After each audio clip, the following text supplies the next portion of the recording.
Maayong adlaw, Dalagetnons. And we are the Powerhouse Chika. Ug karon mga kachika, Dalagetnons, mga higala, large queens. Yes. Ani anak kita sa ika-29 nga episode. Yes. No? 29th episode. Yes, no? Sa inyong nakita, kompleto ang large queens. Yes. Yes, aniya na si Ma'am Cashmere.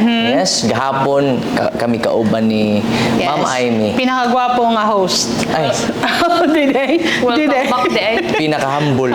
Pinakambol. Okay, so karon sa 29th episode na atay mga recap nga buhaton no nga this is actually an initiative from the Rural Health Unit, Yes. right? And the municipality of Dalagete, right, Cass? Right. Yes. Yes. Yes, usa ni ana ang ilang initiatives no or ang ilahang gipahigayon nga seminar no mao ang data quality check for field health services information system or FHSIS no. That is correct. Ipahigayon ni nila dito sa Argao Bay Eco Park Resort Hotel. Pagka February 24 to 25, nagsugod ang batch 1. And to be followed by batch 2 pagka February 26 and 27, 2025. Yes. And the main objective of this program is to ensure nga naagay quality nga monitoring. Yes. Yes. And accuracy. Yes, of course. Diri sa ato ang Rural Health Unit. Yes. Yes. And of course, daghan bayat ang mga taga-dalaget nga kanang mangayo og serbisyo sa atong Rural Health Unit and Correct. services doesn't end sa usa lang ka bisita. There might be follow-up checkups, there might be a need to go to the house and do the checkup. So kinahanglan gid nga naagid ta ana nga mga data. Yes. Yes, para makabaw pud tag unsaon pag-address if there might be any future problems. Yes. Yeah. And also magpasalamat dito no na ning gahin gid og oras pud ang atong mga midwives no, ang atong mga public health nurses nga didto gid sila. Yes. No? Nga, Yes.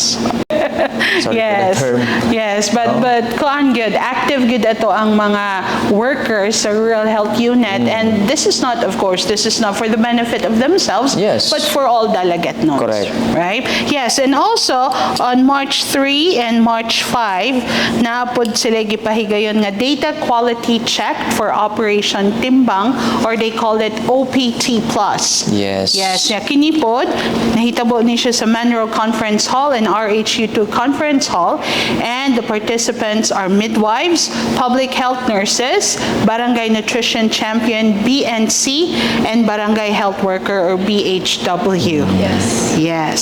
So ang main objective pod ani nga program yeah. Para to ensure nga ang mga barangay health workers nato o mga BNC sakto ang ilang pamaagi sa pagtimbang. Yes. Tinuod. Kasi ang operation timbangon ba na i-monitor na nila ang growth sa bata. So diha man gud bata pa lang diha makabalo og malnourished na ba, sakto ba ang iyang timbang na abay kulang diri. So one way to ensure pod nga sakto ang ilang pamagi sa pagtimbang muna i-health sila quality check. Tinuod, Yes. tinuod. And of course, mag-start yun siya 0 to 59 months old nga baby. So, Yes. kinanglan nga, ma-monitor pa, ma-address pa ang malnutrition. Sakto gito yung mga gingon ka. Yes. Mapareha sila na mo.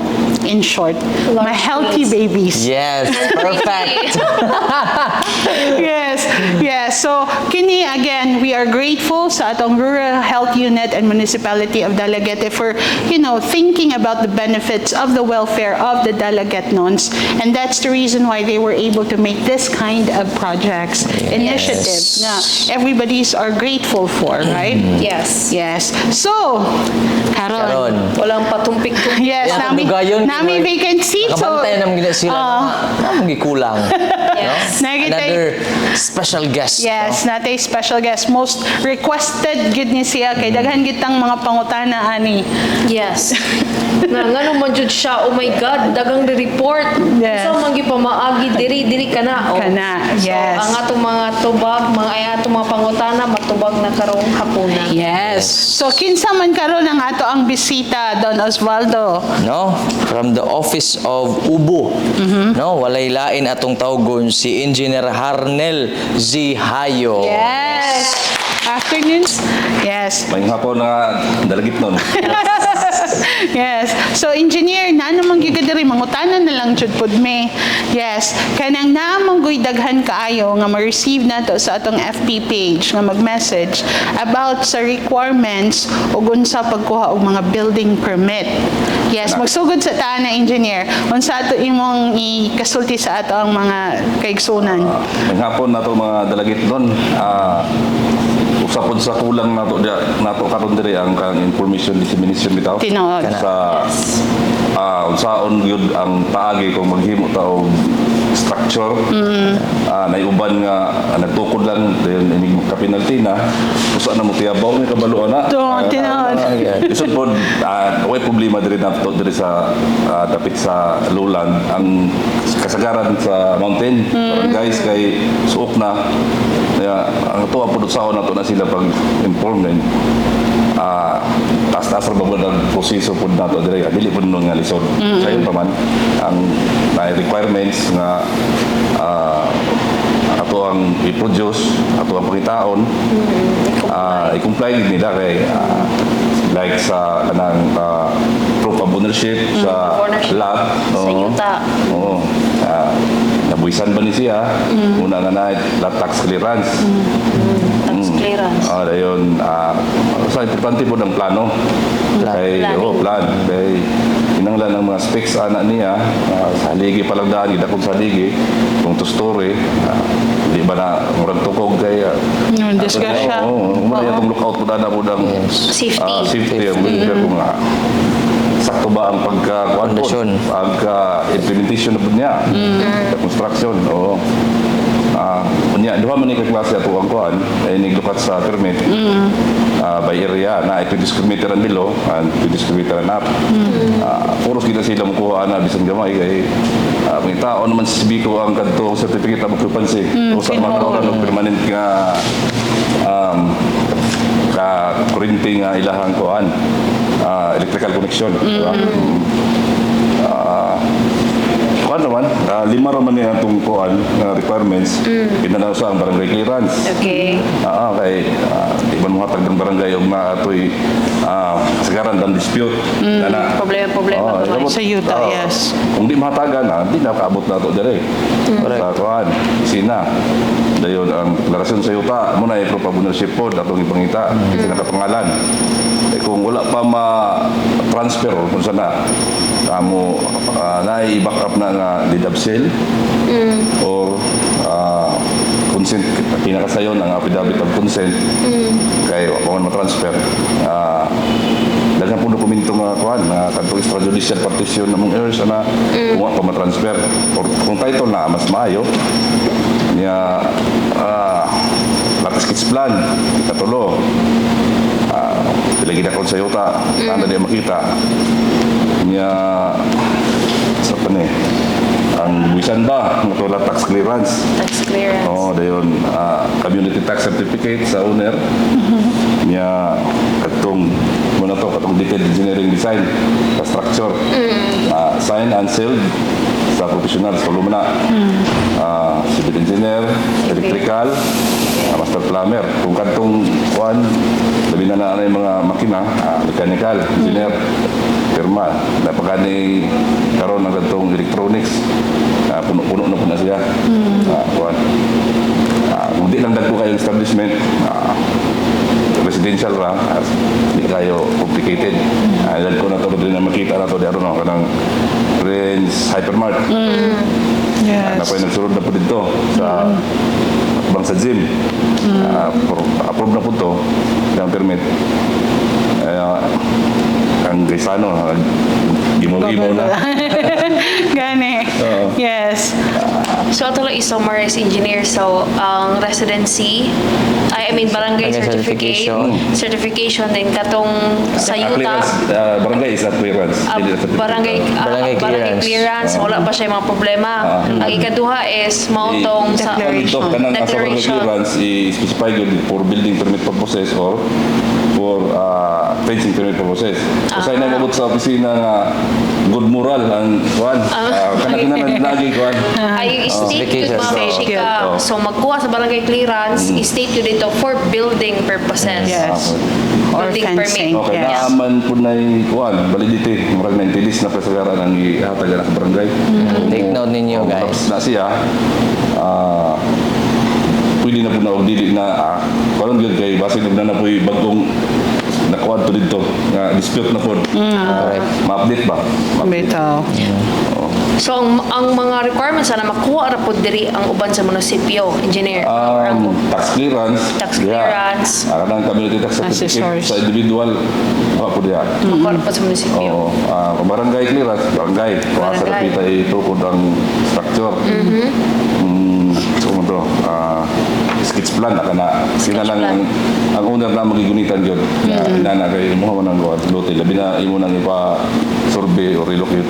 Watan man na sa Duritic Engineer. Sila nga sign na po siya. Okay, okay. Nya ang pangutana engineer ba, mga tanong lang ako. Og magbalay youth, magbalay og kahoy, manginahanglan ba building permit or dili? Yes, yun. Kay labi na kung to story, naman tayo gitawag og kanang structural analysis design to petition. Mukha naman ta na ato na sila pasabito na ang pero di lang tagiya mo buhatan na kanama na sila yung engineer pod nga mo design mo prepare sa plan kay kung ground single story ra wala ra yung kanang structural analysis design muna puno pud sa kanang costing aron pod masiguro gyud nga safe og lingkod gid ang kuan. Ang pwedeng malay nga himo ang structure. Tinood. Pero muna i-check po sa opisina ang kadtong gihatag na i-submit ni design for approval o sakto ba po ito?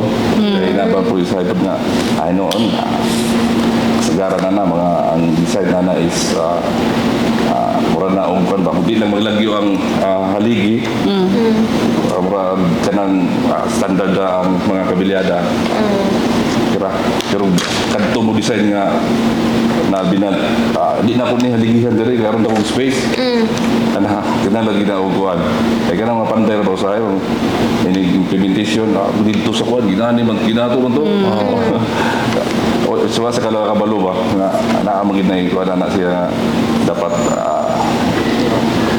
sa sila pagkabaluan na kay sa dito ra na pud mga competition. Yes. So, but karon, we're very grateful nga na si Engineer Hayo din he. However, mga kaigsuunang delegate nons, if you have any questions in regard in building fences and housing structure, pwede rigid mo manhi din he sa OBO office. Kaya Yes. ang penalty na arog yun. Lagi, impose yun. Yes, dili sa yon, but we will make it easier, right, Engineer? Yes. Yes. Tabang si engineer. Tinod. Para mo explain o si Engineer Catherine pod nga iyang kauban sa para sa mo explain office. na to, mo-guide na to unsay mga requirements. Yes. So- Anhin lang gid mo Monday to Friday except holidays 8 a.m. till 5 p.m. Second floor sa atong Second munisipyo. floor, yes.